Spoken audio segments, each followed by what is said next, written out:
সবাইকে good morning. কেমন আছেন সবাই? আর একটা নতুন ব্লগে সবাইকে স্বাগত জানাই। এই যে স্নান টান করে পুজো করব। আজকের বাড়িতে গেস্ট আসছেন, আজকের কাকা শ্বশুর আসছেন আমার বাড়িতে।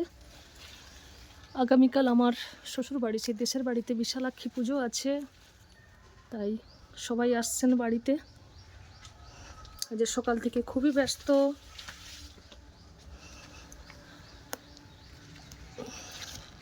এখন 10টা বাজে, আধ ঘন্টার মধ্যে সবাই চলে আসবেন।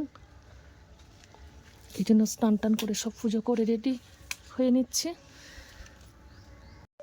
রানীকে এই যে বেঁধে রেখেছি গেটে।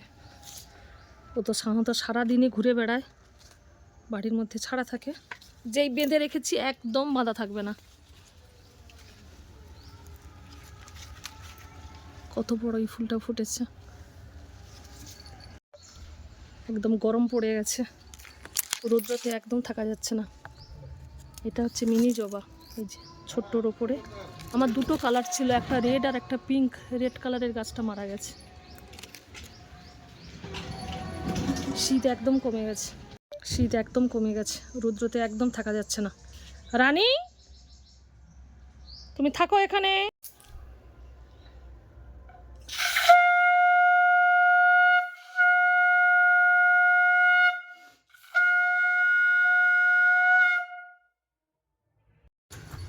কাকু এসেছেন, এই যে এই তো টিফিনে মুড়ি খাওয়ার জন্য এই যে পকোড়া ভাজা করছি।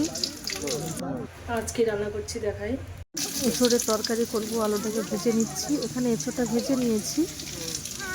আর মাশরুম রান্না করব। মাশরুমটাকে ম্যারিনেট করেছি লঙ্কা গুঁড়ো, হলুদ গুঁড়ো, জিরে গুঁড়ো, সরষের তেল, লবণ আর চিনি দিয়ে। এখন বাঁধাকপি রান্না করছি, আলু, বেগুন, শিম, মটরশুঁটি দিয়ে। লঙ্কা গুঁড়ো, হলুদ গুঁড়ো, জিরে গুঁড়ো সব দিয়ে দেবো। এই যে মাশরুম রান্না করব, তার মশলাটাকে বেটে নিচ্ছি। টমেটো, আদা, কাঁচা লঙ্কা আর কাজু বাদাম। তেলটা গরম হয়ে গেছে, যেটা মশলাটা বেটে রেখেছিলাম এটা কষিয়ে নিচ্ছি। কষানো হয়ে গেছে, তারপর মাশরুমটা দিয়ে দিয়েছি। অনেকটাই বেলা হয়ে গেছে, তাই তাড়াহুড়ো করে দুপাশ রান্না করছি।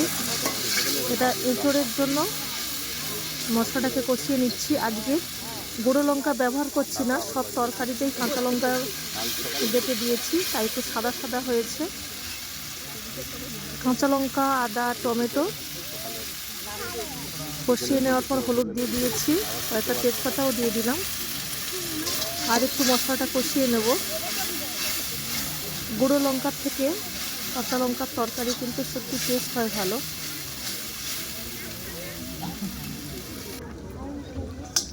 কয়েকটা নকশা বড়িও ভেজে নিচ্ছে। আজকে সব কিছুই কাকুর পছন্দের রান্না করেছি।